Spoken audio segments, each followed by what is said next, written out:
On the morning of September 14, 1856, the servants of the Grimball household made a horrifying discovery.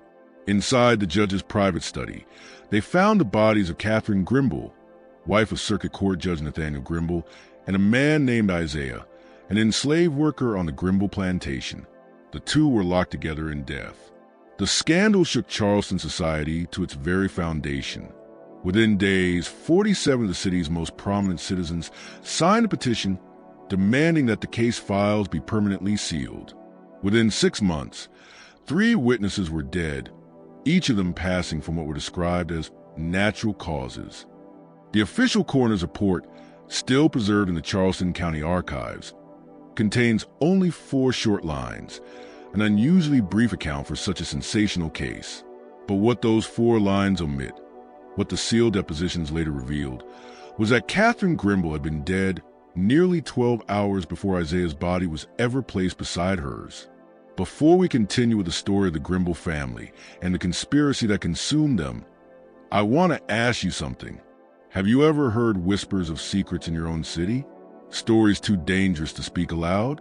If you have, subscribe to this channel and leave a comment telling us which state or city you're watching from. Let's uncover together what really happened in that study on Meeting Street.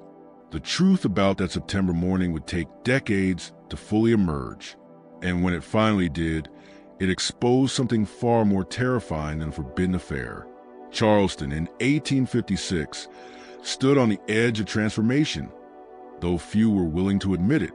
Beneath the elegance of its cobblestone streets, something was shifting. The carriages that rolled past the gas lamps carried men and women who believed their world was unchangeable, ordained by divine will. Along the Battery, the grand houses face a harbor with a proud sense of permanence. Their wide piazzas cast deep shade against the punishing southern sun. Their gardens bloomed, tended by hands that would never own the soil they worked. Judge Nathaniel Grimball lived in one of these stately homes, a 3-story mansion on Meeting Street, distinguished by its ornate ironwork and the massive live oak that dominated the front garden. At 49, Nathaniel represented the 3rd generation of Grimballs to practice law in Charleston. His grandfather had signed the state constitution. His father had served in Congress. Nathaniel himself presided over the circuit court, known for a reputation of fairness that set him apart from many of his peers. On 2 occasions, he had ruled against fellow plantation owners in cases involving the mistreatment of enslaved people, decisions that earned him quiet respect from some and deep suspicion from others. His wife, Catherine, born Catherine Rutledge, came from a lineage that traced back to the colonial governors. Raised to uphold her family's dignity, she carried herself with grace and fulfilled her social duties flawlessly, hosting dinners, attending church, and leading charitable works for Charleston's poor white families. Yet those who truly knew her often spoke of a sadness in her eyes, a distant melancholy that lingered even in the midst of laughter. Some said it came from the loss of her only child, a daughter who had died of fever at 7 years old, 16 years before our story begins. Others whispered of different sorrows, though never loudly enough to be overheard. The Grimball household maintained 37 enslaved people, divided between their Meeting Street residence and their rice plantation along the Ashley River. Isaiah, 28 years old in 1856, had been born on that plantation, but brought to the city 5 years earlier to serve as the judge's personal valet and driver. He was literate, a dangerous and illegal skill, secretly taught to him by Catherine herself during the years when she still believed that small acts of kindness might someday change the world. Tall, calm, and composed, Isaiah moved to the Grimball house with the quiet dignity of a man who knew he was always being watched, always aware that every word, every movement, might require an explanation. The household also included Dinah, Catherine's lady's maid for 18 years, and Samuel, the elderly butler who had once served Nathaniel's father and now managed a household with quiet precision.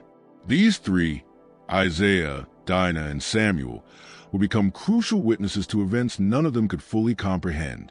Their testimonies would later reveal fragments of a truth that, when pieced together, painted a picture more shocking than anyone could have imagined. Charleston's high society in 1856 operated under strict, unspoken codes. The Grimballs moved within an elite circle that included the Ravenels, the Pinckneys, the Pryors, and other families whose names filled the rosters of the Street Cecilia Society.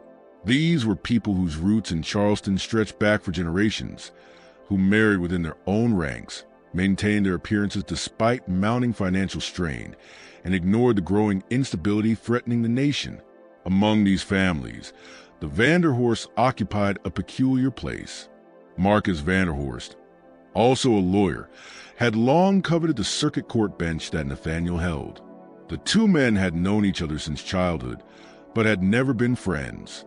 Marcus was known for his aggressive, self-serving approach to law, fiercely defending the largest plantation owners and championing their rights with zeal that made him popular among Charleston's most extreme voices. He was often seen at social gatherings accompanied by his wife, Eleanor, a brittle woman whose smile never reached her eyes, and their son Peter, a 24-year-old already infamous for his drinking and gambling to the great concern of his father. The summer of 1856 had been especially brutal.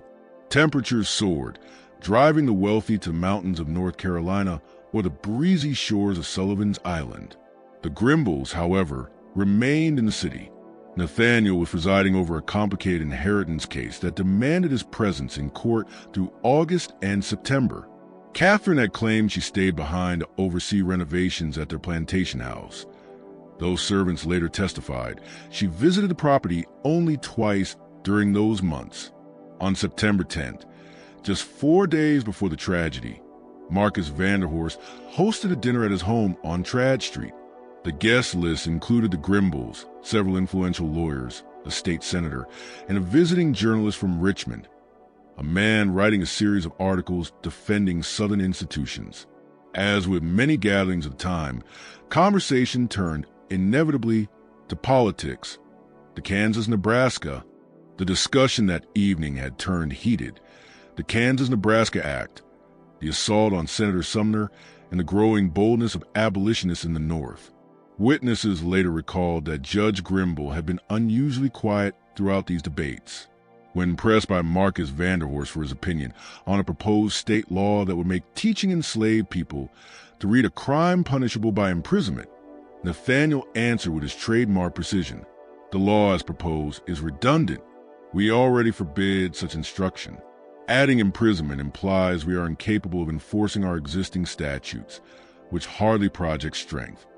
It was a careful answer, neither supporting nor condemning the measure, but several guests noticed the way Marcus's expression hardened. Peter Vanderhorst, already several glasses into his father's brandy, laughed and muttered something about soft judges making soft law. His remark earned a sharp glare from his father and a few nervous chuckles from the others around the table. Shortly afterward, Catherine excused herself, claiming a headache. Isaiah was summoned to bring the carriage around. Several witnesses later described seeing her standing on the Vanderhorst piazza while she waited, gazing out into the darkened street with an expression one guest described as like a prisoner counting the stones in her cell. The next 3 days appeared entirely ordinary. Nathaniel presided over his court sessions. Catherine received a visit from her sister, managed household duties, and attended a meeting of the Ladies' Benevolent Society. Yet the servants would later testify that something in the household's rhythm had shifted. Dinah noticed that Catherine seemed distracted, often staring into space, sometimes flinching when spoken to. Samuel mentioned that the judge had received several visitors in his study late in the evenings, unusual meetings that occurred after dinner and involved men who normally would never call at such hours. On the evening of September 13th, the Grimball household followed its normal routine. Dinner was served at 7. Dinah later recalled that the judge and his wife ate in near silence, with Catherine barely touching her food. At 8:30, Nathaniel retired to his study to review documents related to the inheritance case. Catherine went upstairs to her sitting room on the second floor, where she usually spent her evenings reading or sewing. Isaiah assisted the judge into his smoking jacket, ensured the fire in the study was properly laid, and was then dismissed for the night. As always, Samuel locked the house at 9:30, and the household settled into sleep. What happened in the hours that followed could only be reconstructed later, pieced together from physical evidence and conflicting testimonies. But some facts are beyond dispute. Sometime between 9:30 that night and dawn, Catherine Grimball died in her husband's study. And sometime after her death, Isaiah's body was placed beside hers, arranged deliberately in a scene meant to suggest a forbidden affair interrupted by violence. The morning of September 14th dawned clear and already warm, the beginning of another sweltering Charleston day. Samuel rose, as always, at 5:30. He began opening the house, drawing back the curtains and unfastening the tall windows to let in what little breeze the city offered. At 6 o'clock, he went to the study door to wake the judge, as he had done every morning for 20 years. When there was no reply, he knocked again. The door was locked from inside, unusual, though not unheard of. The judge sometimes secured himself in when working on particularly sensitive cases. By 6:30, with still no response, Samuel's unease deepened. He fetched the spare key from the butler's pantry and, after a moment's hesitation, unlocked the door. The study faced east, and the early sunlight was pouring into the tall windows that overlooked the garden. As the light flooded the room, Samuel saw Catherine first. She lay on the Turkish carpet beside the judge's desk, on her back, still wearing the gray silk gown she had worn at dinner the night before. Her hands were folded neatly across her stomach, as though placed there with great care. Her eyes were closed, her face calm, almost serene, as if asleep. Beside her lay Isaiah. He was positioned on his side, as if he had fallen while reaching toward her. He still wore his dark work trousers and white shirt, but his feet were bare. His eyes were open, staring into nothing, and one hand was stretched toward Catherine's shoulder, not quite touching. Between them, carefully placed rather than dropped, was an empty laudanum bottle. Samuel stood frozen in the doorway, trapped in a moment outside of time, his mind unable to assemble what his eyes were seeing into any coherent sense. The desk bore the marks of late-night work. Paper spread across the surface, the judge's reading glasses resting on an open ledger, and a glass of whiskey barely touched. The air smelled of tobacco, lamp oil, and something else, a sweet, cloying scent he could not immediately identify. There was no blood, no overturned furniture, no sign of a struggle, only the locked door, the still air, and the morning light falling across two bodies arranged as if for a tragic portrait. At last, Samuel found his voice and called for Dinah. When she appeared at the top of the stairs, her expression shifted from concern to horror as she took in the sight. Samuel told her to wake the judge at once and to let no one else near the study. Dinah hurried upstairs while Samuel remained frozen at the threshold, unable to step forward, unable to turn away, anchored by the impossibility of what he had seen. Moments later, Nathaniel appeared, wearing his dressing gown, his face already settling into the composed mask he wore in court. He moved past Samuel into the study and stood there silently, looking down at the bodies of his wife and his valet. According to Samuel's later testimony, the judge's only visible reaction was a slight tremor in his hands, quickly mastered. "Send for Dr. Huger," Nathaniel said, his voice steady. "Then send for Sheriff Pembroke. Speak to no one else. Allow no one to enter this room until they arrive. Do you understand, Samuel?" Samuel nodded. Nathaniel turned back toward the bodies. As Samuel left to carry out his orders, he heard the judge speak again, so softly it was almost inaudible. "Forgive me, Catherine. God forgive me. Dr. Benjamin Huger arrived first at precisely 7:15 a.m. He was a portly man of. Dr. Benjamin Huger was 60 years old and had attended the Grimball family for decades. When he arrived, he entered the study with his medical bag and remained inside for nearly 20 minutes. When he finally emerged, his face was pale and beaded with sweat, despite the early morning hour. He spoke briefly with Judge Grimball in the hallway, their words too quiet for anyone else to overhear, then left abruptly, saying only that he needed to retrieve certain instruments. Sheriff Thomas Pembroke arrived shortly after 8 o'clock, accompanied by his young deputy. William Drayson. Pembroke was a political appointee, chosen more for his family connections than his investigative talent, and he approached the scene with obvious discomfort. He spent no more than 10 minutes in the study, his questions to the judge delivered in a deferential tone, more fitting for a polite visit than for a criminal investigation. When the sheriff finally emerged, he gathered the household staff in the front parlor. His questioning was perfunctory. Had anyone heard anything unusual during the night? Had anyone seen Mrs. Grimball or Isaiah after 9:30? Did anyone know of any prior relationship between the deceased? Samuel, Dinah, and the other servants answered with practiced care. No strange sounds. Mrs. Grimball had retired to her sitting room. Isaiah had gone to his quarters above the carriage house.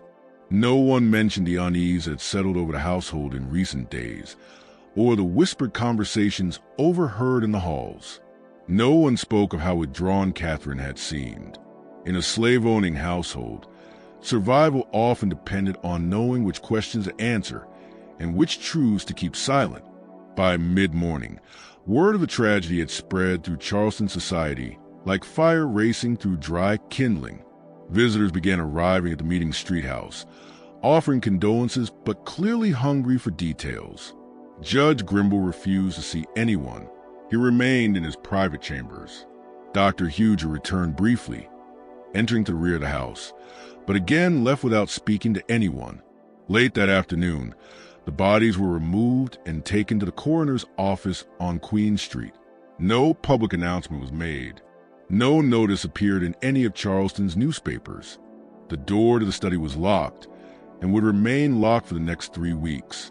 That evening, as the servant prepared a dinner that no one would eat, Dinah was summoned to the judge's private office, a smaller room on the second floor, separate from the one where the deaths had occurred. She found Nathaniel seated at his desk, not working, simply staring at nothing, his hands folded in front of him. When he finally spoke, his voice carried a strange weight that frightened her more than any display of anger could have. "Tell me the truth," he said. "Not what you think I want to hear. The truth.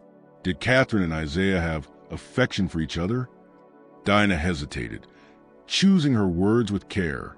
In this house, with this judge, the truth might be safer than a lie. "Mrs. Catherine taught Isaiah to read, sir," she said softly. "Years ago, when he was just a boy. They spoke about books sometimes, about ideas. But it was like a teacher and a student, sir. Nothing more. I swear it on my life." Nathaniel nodded slowly. "That's what I thought," he murmured. "That's what I needed to hear from someone I trust." He paused, then spoke words that chilled Dinah to her core. "What happened in that study was not what it appears to be. I know this, but proving it, that's another matter entirely. Be careful, Dinah. Be very careful who you speak to in the coming days. There are people who want a particular story told, and they don't care about the truth." The official coroner's report was completed on September 16th. It consisted of only 4 lines. Catherine Grimball and Isaiah, a Negro male, found deceased September 14th, 1856. Cause of death, laudanum poisoning. Manner appears to be murder-suicide or suicide pact. Case closed. The brevity was astonishing for a case involving one of Charleston's most prominent families. No detailed examination of the bodies. No reconstruction of events. No consideration of alternate explanations. Just 4 lines and a case sealed forever. Within days, a petition began circulating among Charleston's elite. 47 prominent citizens eventually signed it, including 3 judges, 2 state senators, and the mayor himself. The petition requested that all documents related to the Grimball case be sealed indefinitely, citing the dignity of the deceased and the need to preserve public morality. The request was granted in a special closed-door session of the court, presided over by Judge Horatio Pryor, Nathaniel's colleague and supposed friend. All the case files, witness testimonies, coroner's notes, and physical evidence were placed in a sealed box and stored in the courthouse vault, accessible only by court order. Nathaniel Grimball did not attend the sealing proceedings. He had already withdrawn completely from public life. Immediately after the deaths, he took a leave of absence from his judicial duties. The Grimball house on Meeting Street remained shuttered, its windows covered, no smoke rising from its chimneys. Servants said the judge spent most of his time in his upstairs chambers, seeing no one, eating little, and writing for hours in journals that no one was permitted to read. In the quarters above the carriage house, where Isaiah had lived, his few belongings were quietly gathered by the other enslaved members of the household. Among them were a Bible with margin notes in Isaiah's careful hand, 3 books of poetry, a writing tablet filled with observations about Charleston's gardens, and a small leather-bound journal that would not be discovered until many years later, hidden beneath the floorboard. Catherine Grimball was buried in the family plot at Magnolia Cemetery on September 17th. The funeral was small and private, unusually modest for a woman of her social standing. Nathaniel attended, supported by his brother Samuel, who had traveled from Georgia. Catherine's sister was there as well, her face hidden behind heavy mourning veils, weeping throughout the brief service. Noticeably absent were most of the Rutledge family, and many of the Grimballs' usual social circle. Charleston society had already rendered its judgment. Isaiah was buried the same day, in the section of the cemetery reserved for the enslaved. His burial was unmarked. No service was held. Within a month, even the exact location of his grave will be forgotten, his existence reduced to a single line in the Grimball plantation ledger: Isaiah deceased. In September of 1856, the loss was valued at $1,200. The whispers began immediately, echoing through parlors across Charleston, in the marketplace, and at church gatherings. People who had barely exchanged pleasantries with Catherine Grimball suddenly claimed intimate knowledge of her character. She had always seemed melancholy, they said. There was something strange about her, something not quite right, the way she looked at her slaves, with too much recognition, too much sympathy. And Isaiah, hadn't there always been something presumptuous about him? The way he carried himself, the way he looked people directly in the eye. Clearly, they concluded, there must have been something illicit, something immoral between them, and it had led to this inevitable tragedy. But others, a quieter minority, questioned the official story. Why would Catherine, who had never shown any sign of romantic affection toward Isaiah, suddenly engage in such a reckless affair? Why would Isaiah, who understood better than anyone the deadly consequences of such an accusation, risk not only his own life, but the safety of everyone in the Grimball household? Why was the coroner's report so brief? Why were the case files sealed? Those questions were asked only in the most private conversations, and even then, whispered behind closed doors with nervous glances toward windows and hallways. Charleston in 1856 was not a place where questioning the accepted narrative was safe, especially when that narrative served to uphold the city's rigid social order. 3 weeks after the deaths, Marcus Vanderhorst arrived unannounced at the Grimball house early one morning.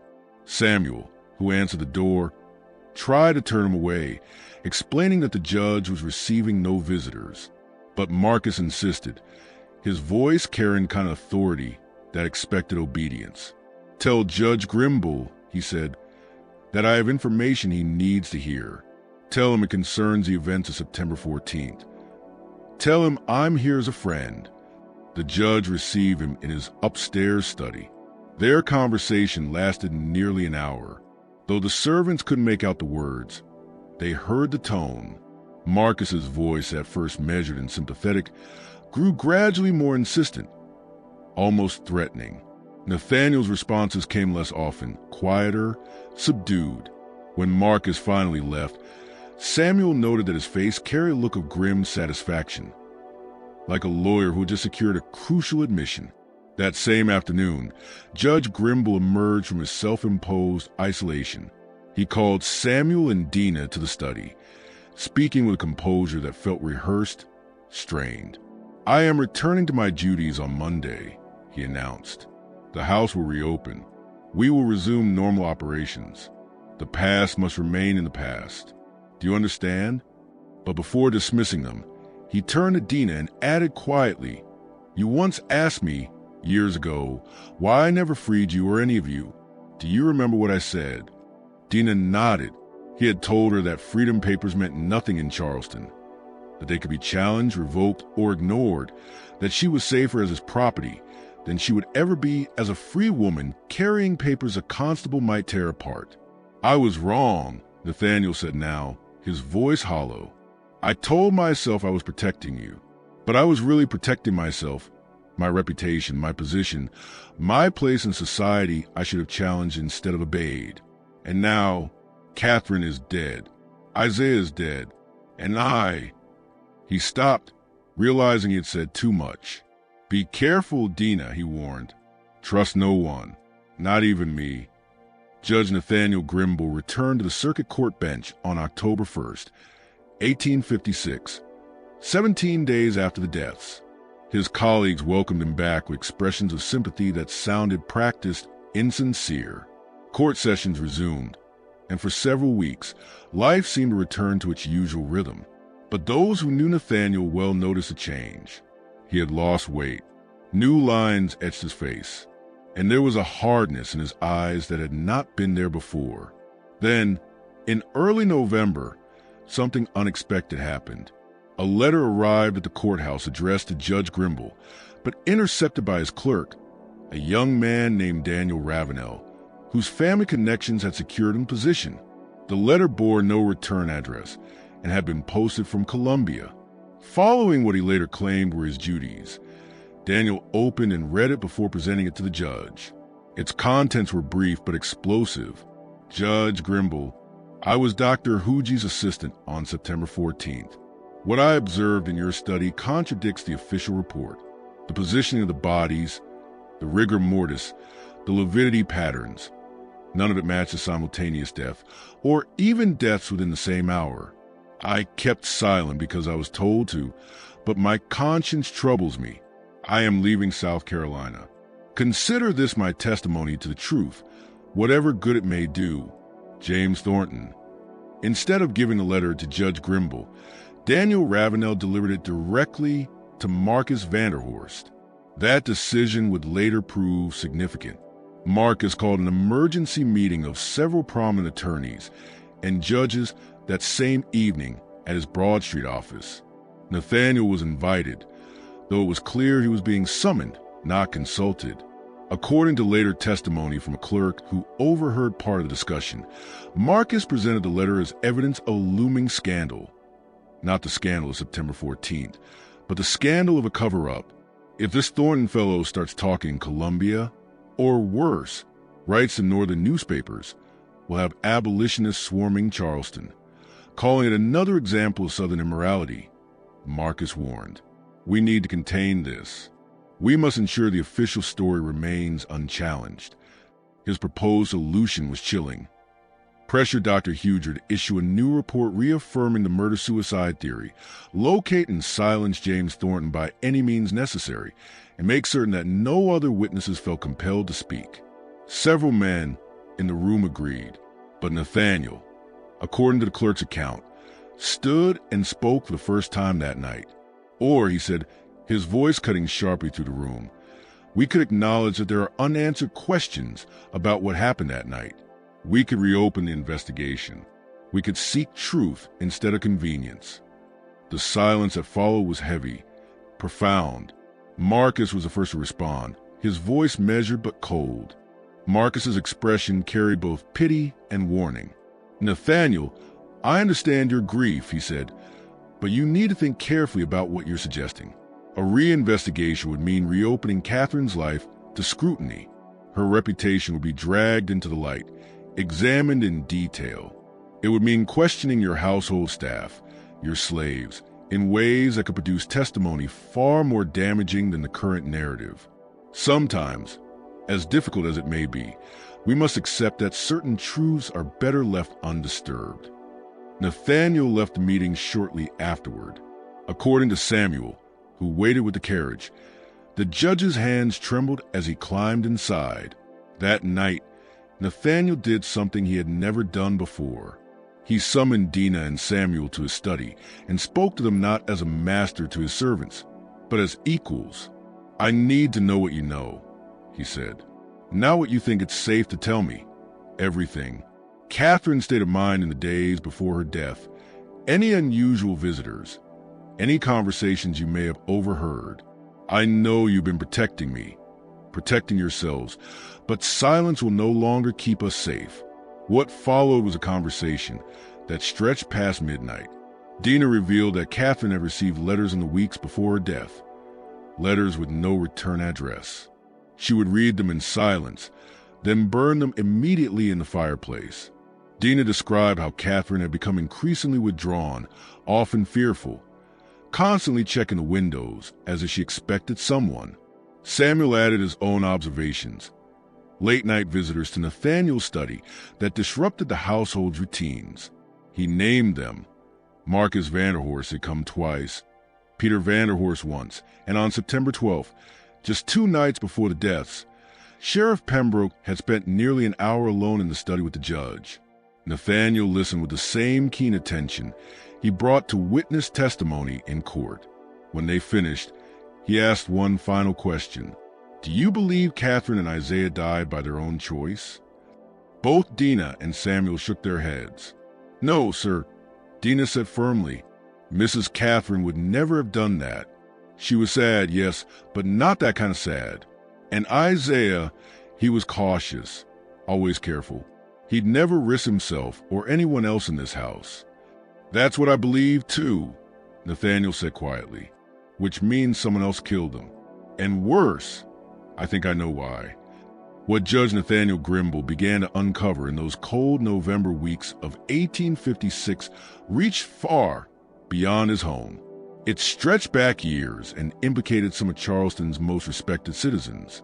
The conspiracy centered on money, power, and the upcoming state elections, forces far more dangerous than any forbidden romance. In late 1855, a vast tract of land north of Charleston, nearly 3,000 acres, had gone up for sale following the death of its owner, Colonel Henry Beaumont, who had left no direct heirs. The land was prime territory for cotton cultivation, with river access ideal for transport. Multiple parties expressed interest, but the estate's settlement was tangled by conflicting wills and disputed claims from distant relatives. The case landed on Judge Grimball's docket in February 1856.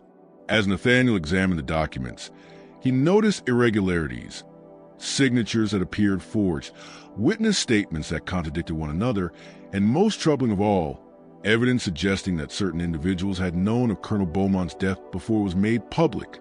They had begun maneuvering to acquire the land almost immediately. Among those individuals was a powerful consortium that included Marcus Vanderhorst, Sheriff Thomas Pembroke, and 3 other prominent Charleston attorneys. Together, they had formed an investment group to purchase the Beaumont land, subdivide it, and resell it at enormous profit. Their plan required that the estate sale proceed quickly, without prolonged legal challenges, and that competing claims be dismissed quietly. Nathaniel was expected to cooperate. As a fellow member of Charleston's elite, he was supposed to understand how such business was done. He was to play his part and approve the sale. But Nathaniel Grimball had done the unthinkable. He had pursued a legitimate, thorough investigation. He exposed the forged documents and uncovered evidence suggesting that Colonel Beaumont's death might not have been natural at all, but the result of slow poisoning over several months. He scheduled a hearing for September 30th, 1856, intending to present his findings publicly. Catherine learned about this in early September. The letters Dina mentioned, the ones Catherine burned, had been warnings, thinly veiled threats, reminding her that certain actions could bring terrible consequences upon the Grimball family. She had pleaded with Nathaniel to drop the investigation, to rule in favor of the consortium and protect their lives. But Nathaniel, with a faith in law and justice that now seemed tragically naive, refused. On the evening of September 13th, Marcus Vanderhorst and Sheriff Pembroke came to Nathaniel's study for a final conversation. They presented him with a choice, blunt and terrifying in its clarity: dismiss the rival claims, rule in favor of the consortium, and receive compensation that would make him richer than ever before, or refuse and face consequences. Not threats, they emphasized. Realities. Evidence could be fabricated, reputations destroyed, accidents arranged. Nathaniel refused, according to his own writings. Found years later in a journal hidden during the renovation of the Meeting Street house, he had stood on principle, convinced that his position as a judge and his family name would protect him. "I told them to get out of my house," he wrote. "I told them I would see them in court as defendants when I brought their conspiracy before the grand jury." Marcus smiled, and that smile told me I had made a terrible mistake. What happened next? Nathaniel later pieced together from physical evidence and from a confession he eventually forced from someone close to the plot. Catherine had been murdered first, killed in her sitting room with a dose of laudanum so concentrated that death would have come swiftly. Her body was then carried down to the study. Isaiah, whose quarters were above the carriage house, was easily lured by a message, supposedly from the judge himself. Once inside the study, Isaiah too was murdered, with laudanum again, but this time administered violently, explaining the open eyes and the reaching position of his body in death. The scene had been staged carefully, crafted to tell a false story, or the responsibility of revealing it. Eleanor's confession was long, written in a trembling but legible hand, and it began with a simple declaration: "I am complicit in the murders of Catherine and Isaiah Grimball. Though I did not take their lives with my own hands, my silence and my fear made me a participant in their deaths." She described in painful detail how the conspiracy had formed, how her husband Marcus and Sheriff Pembroke had spoken in hushed tones about removing obstacles and ensuring that Judge Grimball could not proceed with his investigation. Eleanor had overheard their plans and confronted Marcus, pleading with him to abandon his involvement. He had dismissed her, saying, "This is how Charleston survives, by protecting its own." In the days before the tragedy, Eleanor had witnessed her husband receiving 2 visitors after midnight, men she did not recognize but who spoke with northern accents. They carried a small wooden chest, which Marcus locked in his study. When she asked about it, he told her only that it contained necessary instruments for persuasion. 2 nights later, Catherine Grimball and Isaiah were dead. Eleanor wrote that she had gone to see Catherine just a week before her death. Catherine had confided her fears, saying that Nathaniel was playing a game against men who do not lose. Eleanor had tried to convince her to leave Charleston, but Catherine refused, saying she would not abandon her husband when he needed her most. "It was the last time I saw her alive," Eleanor wrote. After the deaths, Eleanor noticed a change in Marcus. He became paranoid, easily angered, and began drinking heavily. One night, during an argument, he admitted everything. He told her that the deaths had been arranged to look like a scandal because no one questioned shame.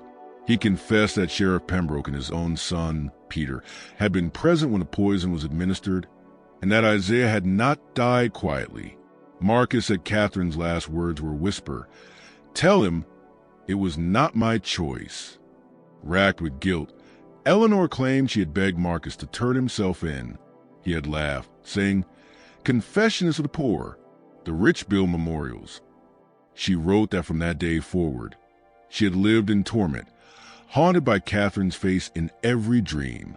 In 1872, after Marcus's death from what was described publicly as fever but privately as suicide, Eleanor had finally put her story to paper, hoping that someday truth would outweigh fear. The confession ended with a plea: "If these words are ever found, I ask not for forgiveness, for I deserve none, but for remembrance, that the innocent be known as innocent, and that Charleston's silence be broken at last." The revelation caused an immediate stir in Charleston's historical and legal circles. The Charleston Historical Society debated for months whether to release the documents publicly. Some members argued that publishing them would tarnish the reputations of families still prominent in the city. Others insisted that truth, however painful, must be preserved. Ultimately, a limited number of copies were made for archival purposes, and the originals were sealed again, this time in society's vault. Today, Historians still argue about the Grimball case. Some maintain that the documents prove beyond doubt that Catherine and Isaiah were murdered in a calculated political plot. Others claim that the confession, written years later by a guilt-ridden widow, may have exaggerated or misunderstood events. Yet one fact remains indisputable. The story of Judge Nathaniel Grimball and his doomed pursuit of justice reveals not only the corruption of an age, but the timeless cost of conscience in a world ruled by power and fear. Even now, visitors to Charleston speak of the Meeting Street House, rebuilt yet never free of its past. On quiet nights, some say, you can hear the faint sound of a woman's voice, whispering through the walls, carrying both sorrow and truth long buried beneath the city's elegant facade. Where it will be found first by anyone entering the room, a single, damning piece of evidence that told the story they wanted the world to believe. The door was then locked from the inside, the key left in the lock, creating the illusion that the two had chosen isolation for their final act. Every detail had been arranged with chilling precision. The conspirators understood the psychology of their audience. Charleston society would never question a tale that confirmed its own fears and moral assumptions. Eleanor continued, describing the aftermath with a tone that alternated between numb detachment and unbearable regret. Marcus had returned home before dawn, his clothes reeking faintly of laudanum and smoke. He washed his hands twice before speaking a word, and when he did, his voice was calm, as though he had merely concluded an unpleasant business transaction. "It's done," he told her. "No one will ever question it. The judge will be ruined, and by his own household." In the days that followed, Eleanor wrote, she watched her husband navigate the storm of scandal with practiced ease. He visited Judge Grimball under the pretense of offering sympathy, standing beside him at the funerals, even delivering a speech about the tragic weakness of human nature. Every gesture calculated, every word designed to reinforce the lie. "I stood beside him," she wrote, smiling when I wished to scream. But cracks soon began to appear. Peter, unable to bear the memory of Isaiah's eyes, began drinking more heavily, and in moments of drunkenness, hinted at things he should not have known. Eleanor recounted one evening at a dinner party when Peter, slurring his words, had raised a toast to the ghosts who keep our secrets. The silence that followed was so complete that she could hear the clink of a spoon dropped at the far end of the table. Marcus had smiled and deflected the moment with practiced charm, but Eleanor saw in his expression the flicker of something she had never seen before: fear. She wrote then the weeks before the fire that destroyed the Grimball house. Marcus had grown increasingly agitated. He would pace the study late at night, muttering about unfinished matters and loose ends. Eleanor suspected he knew that Nathaniel was preparing to take his evidence to the Attorney General. Marcus had told Sheriff Pembroke, who in turn had arranged for a final resolution. The fire, Eleanor realized later, was no accident. It was the last act in a play that had begun 9 months earlier, the erasure of every trace of guilt, every paper, every witness. Eleanor ended her confession with words heavy with remorse and resignation. "I have carried these memories for too many years. I have seen the faces of the dead in my dreams and heard their voices in the wind that moves through the trees on Trad Street. If God grants mercy to those who confess, then let this be my offering, the truth that should have been spoken when it might have mattered. I ask only that whoever reads these pages remember Catherine Grimball not as the sinner they made her, but as the woman she truly was, loyal, kind, and undeserving of the fate that found her. And Isaiah, let it be known that he died faithful, not fallen." When the witnesses finished reading, the room was silent. None of the men, Haywood, Dr. Ravenel, or Samuel Clifton, spoke for several minutes. They all understood what they had just read was not simply a confession, but an indictment of their city's past, a revelation that threatened to unmake a century of myth. Clifton, the attorney, finally broke the silence, saying softly, "Some truths demand be known, even if they shame the living."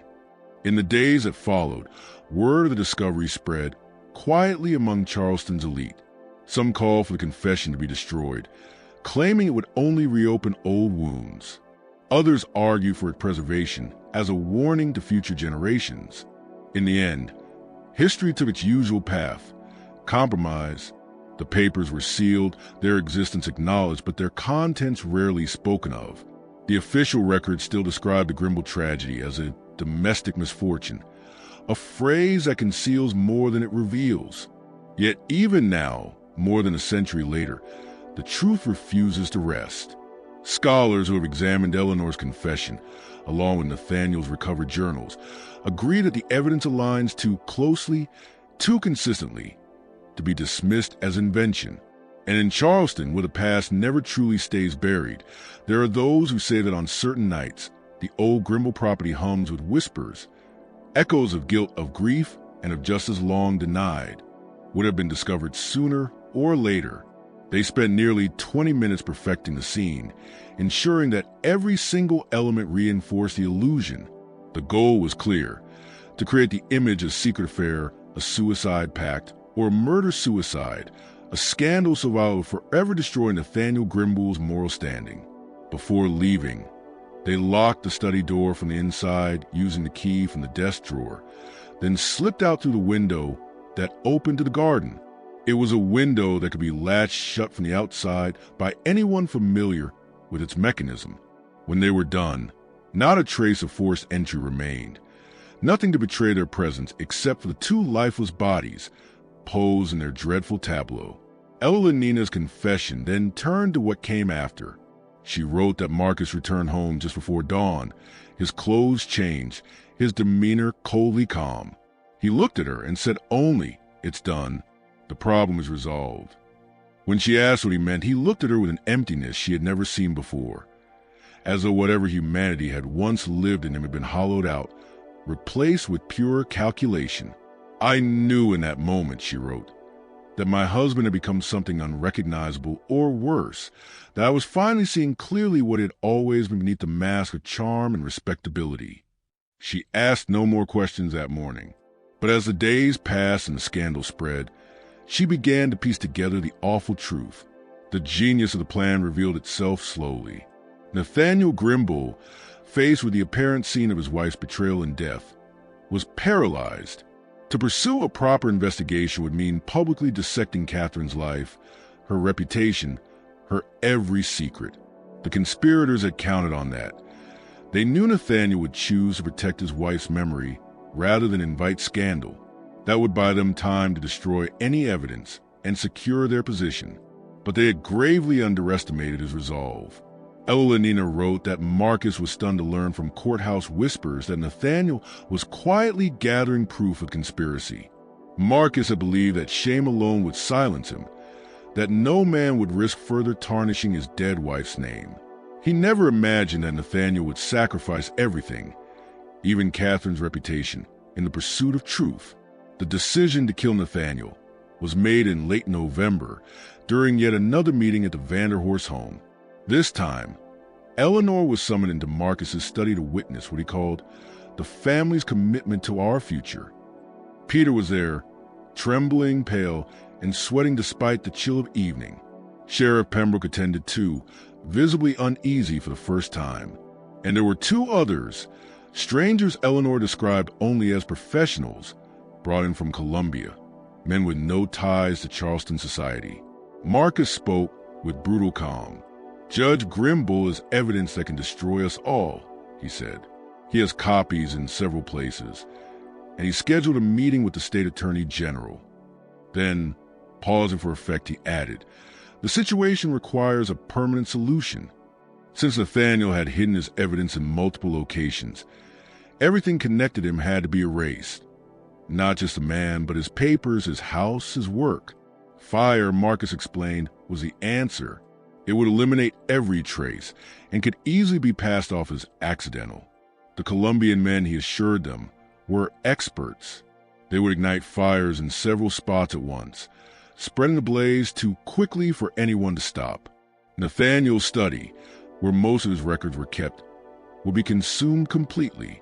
Elenina described her horror, watching her husband discuss the murder of a man they had known for decades, whose wife they had already destroyed. She finally spoke, trembling, asking if he understood what he was doing, if he grasped the depth of evil he was now embracing. Marcus looked at her with something like pity and said, "Eleanor, we crossed a moral line in September. Now we're simply managing the consequences.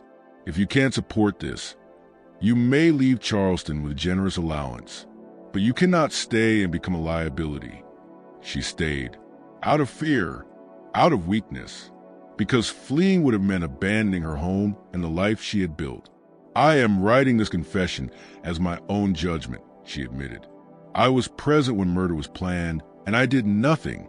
I am complicit in Judge Grimball's death as surely as if I had struck the match myself. I lived 20 more years carrying that knowledge, and not a single day of peace." The fire was set on November 28th, as Nathaniel prepared his final documents for the Attorney General. Marcus spent that night at home, hosting dinner guests who would later swear he had never left. Eleanor remembered sitting across from him, watching him entertain their guests with laughter and stories, and realizing she was dining with a monster wearing the face of a gentleman. News of the fire came just before midnight. Marcus performed his role flawlessly, shocked, concerned, even rallying men to help fight the blaze. But by the time they reached Meeting Street, the Grimball house was gone. "I remember standing in our garden," Eleanor wrote, "watching the orange glow against the sky where Meeting Street burned, and knowing that with that fire, truth itself was being reduced to ash. But truth, as she would discover, is not so easily destroyed." Nathaniel Grimball, perhaps foreseeing his fate, had prepared. He had made multiple copies of his documents and hidden them in different places.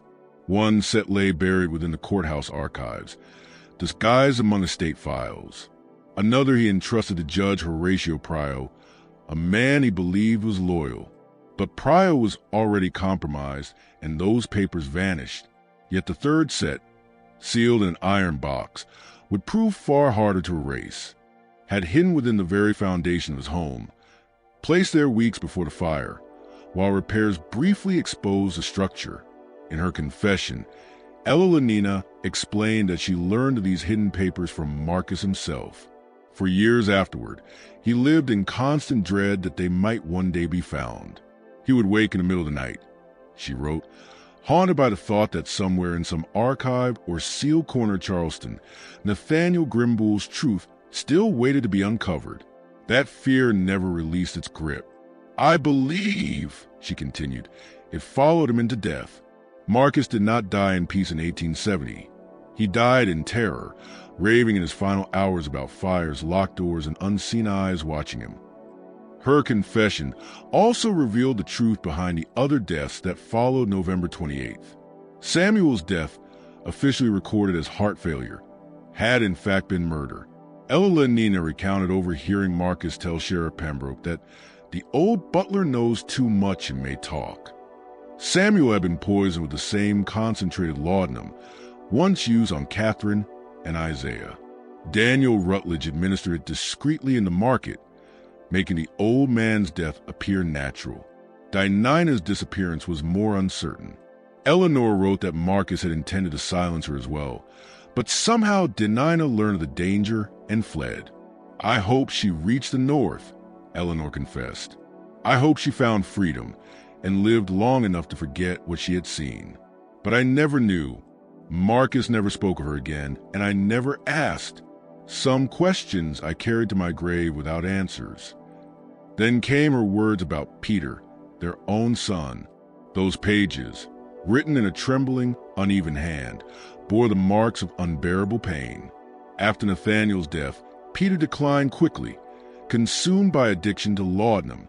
He rambled incoherently about eyes that watched him, about Catherine Grimball standing at his bedside, about Isaiah's hands reaching for him in the dark. Marcus, fearing that his son might confess everything in a haze of guilt or delirium, made his choice. On March 14th, 1857, Eleanor wrote, "Peter died in his room from what Marcus described as accidental poisoning. But I knew the truth. I saw Marcus enter Peter's room with a bottle. I heard my son cry out once, then silence. When Marcus emerged, his face showed no grief, only calculation. He said to me, 'It was mercy, but it was not mercy. It was murder, the murder of our own child to protect his secrets. Eleanor's confession ended not with vengeance, but reflection on guilt, on divine justice, on the unbearable weight of silence. She wrote of kneeling in church every Sunday, praying to a God she feared might no longer hear her. Watching Charleston crumble and transform to the years of war, she wondered if that destruction was itself a form of divine reckoning, a cleansing fire that consumed the society which had sheltered such evil.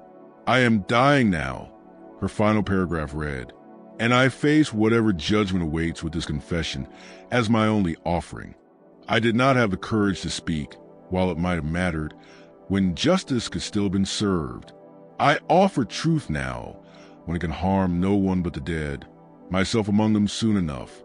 Let whoever reads this know what truly happened in Charleston in 1856. Beneath our fine manners and gracious homes, we were capable of monstrous evil. Let them judge us, since we never judge ourselves."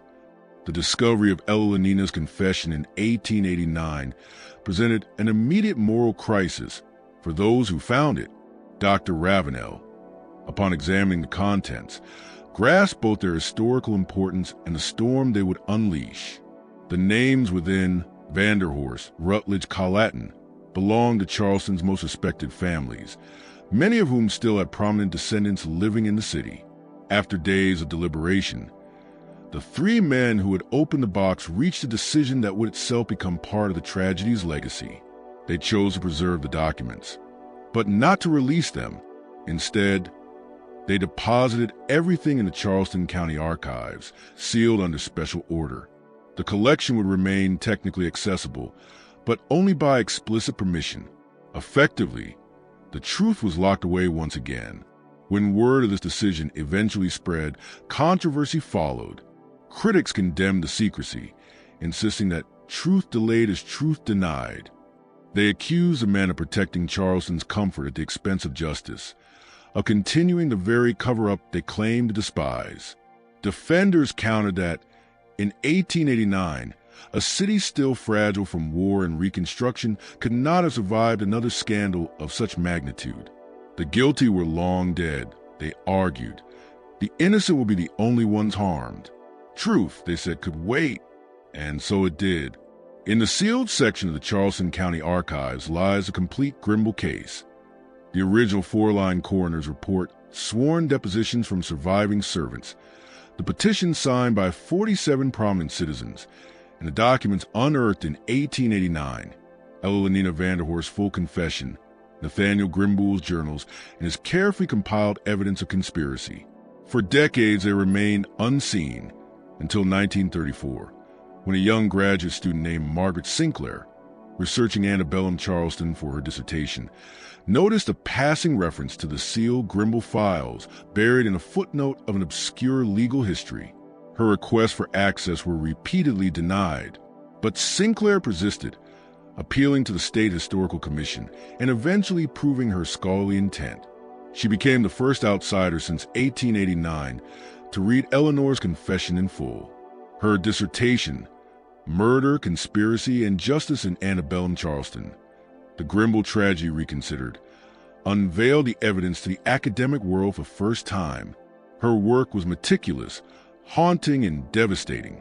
Sinclair revealed not only the intricate web surrounding the Beaumont land case, but also how the Grimball conspiracy fit into broader patterns of corruption, exploitation, and violence that defined the antebellum South. It was not an isolated tragedy, but a mirror, a precise, well-documented reflection of how power functioned within a society built upon injustice. Margaret Sinclair argued that the Grimball case, far from being an aberration, was the rule made visible, the ordinary cruelty of a system dressed in the language of civility and law. Her findings provoked fierce resistance. Prominent Charleston families whose ancestors appeared in Eleanina's confession tried to block publication of Sinclair's dissertation. When that failed, they funded counterhistories written by sympathetic scholars, questioning Eleanor's sanity, dismissing her as a delusional widow consumed by guilt, or suggesting she had fabricated her story out of spite. Others offered alternative explanations for the events of 1856, a tragic misunderstanding, a domestic quarrel gone wrong. None of these rebuttals survived rigorous academic review, but they accomplished their true purpose: to plant doubt in the public mind. Within Charleston's collective memory, the comfortable version of events, the secret affair, the scandalous suicide, the tragic fall of an esteemed judge endured.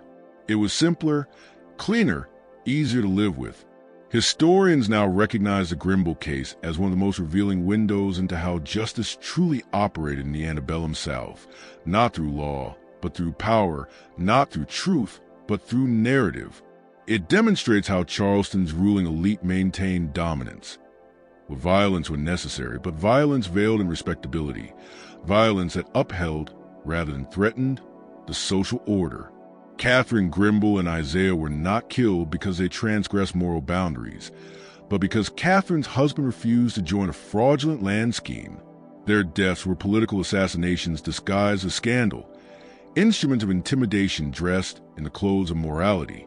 The brilliance of conspiracy lay in how it weaponized perception itself, using the victims' reputations both as tools and as shields. The lie succeeded because it confirmed what Charleston society already believed and what it wanted to believe. Nathaniel Grimball understood this terrible paradox. His surviving journal entries show a man trapped between two impossible choices: to reveal the truth about his wife's murder meant to expose her to public humiliation, to defend her innocence by dissecting her reputation. He could protect her memory, or he could seek justice, but not both. His enemies had designed the crime so that either path destroyed him. He chose justice, and it cost him his life. Yet even that sacrifice proved incomplete. No trials were ever held. No punishments issued. No reckoning came. The truth lived on only in archives and academic papers few had ever read. Today, the site where the Grimball house once stood is home to a law firm, Henderson, Wright & Associates, specializing with bitter irony in real estate law. A modest bronze plaque outside notes only that Judge Nathaniel Grimball once resided there. It says nothing of the fire, the murders, or the conspiracy that consumed his family. Charleston's tour guides still tell the official version: the scandalous love affair, the jealous husband, the tragic end. The lie endures because it comforts. It requires no confrontation with guilt, no reevaluation of the city's past, no challenge to its enduring hierarchies. In Magnolia Cemetery, Catherine Grimball's grave bears a simple inscription: faithful wife, devoted to duty. Her sister chose those words: dignified, quiet, and infinitely sad. Beside her lies Nathaniel. He loved justice more than life. No one knows who selected the epitaph, but those who do know the truth understand it as a message hidden in plain sight. Isaiah's name appears nowhere. He rests in an unmarked grave in a neglected section, once reserved for the enslaved, a part of the cemetery now overtaken by weeds and silence. His life, once measured as property, ended with a line in an estate ledger that valued him at $200, recorded beside the entries for a broken carriage and a lame horse. By contrast, the Vanderhorst family tomb gleams with white marble near the main avenue, polished, grand, untouched by time. Marcus lies there with Eleanor and Peter. His epitaph praises his distinguished service to Charleston's legal community and his devotion to Southern principles. There is no mention of the lives he took or the crimes he conceived.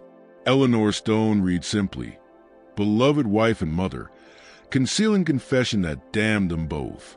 Peter's grave bears only a name and dates, a silence that perhaps speaks of his father's final act of erasure. History, carved in marble, remembers only what power allows it to remember. The Vanderhorsts are honored. Their victims are forgotten. Isaiah is erased completely, his humanity reduced to a cautionary ghost in a morality tale designed to comfort the living.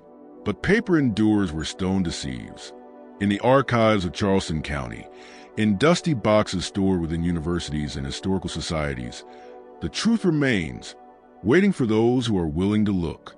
It survives in the trembling handwriting of Eleanor Vanderhorst, in Nathaniel's ruined journals, in Margaret Sinclair's meticulous research. The evidence exists, but it requires effort to find, and courage to believe that official histories may conceal more than they reveal. That respectability often masks atrocity. That justice delayed is not only justice denied, it is proof of systemic corruption. The Grimball Tragedy teaches that in societies built upon injustice, even decency becomes dangerous. Nathaniel Grimball tried to be an honest judge within a corrupt order, and that order destroyed him. Catherine died not for sin, but for circumstance. Isaiah died because his enslavement made him the perfect scapegoat, a man whose death would be accepted, even expected, and quickly forgotten. Their story asks questions that echo beyond their century. How many of our own institutions still protect the powerful and sacrifice the powerless? How often do we prefer the comfortable lie to the painful truth? But comfort is easier than reckoning, and so the lie survives, retold in walking tours, romanticized in whispers, softened by time. Yet the truth persists, buried but unbroken, waiting in records and confessions, waiting for someone to listen. It waits for people like Eleanor Vanderhorst, who lacked the courage to speak when it mattered but found the strength to write. It waits for scholars like Margaret Sinclair, who refuse to accept silence as history. It waits for anyone willing to look past the plaques and question why some archives are sealed and some stories erased. The Grimball house burned in 1856, but the truth did not burn with it. It smoldered in the foundations, hidden but alive, waiting decades to rise again. Perhaps that is the real lesson. Truth endures. It can be buried, denied, rewritten, but it survives. It waits for those brave enough to seek it, because the dead do not stop speaking, and the past never stops asking questions of the living. What do you think of this story? Do you believe everything was truly uncovered, or are there still secrets buried deep in Charleston's past, too dangerous or too inconvenient to face? The Grimball case took decades to resurface. How many others still lie sealed in forgotten archives? How many truths remain waiting to be found? Share your thoughts in the comments. And if you want more dark mysteries from America's hidden history, stories that challenge the myths we inherit, subscribe, ring the bell, and share this with someone who believes the past is never really gone. Because it isn't. The past is never past. And the dead never stop speaking to those willing to listen.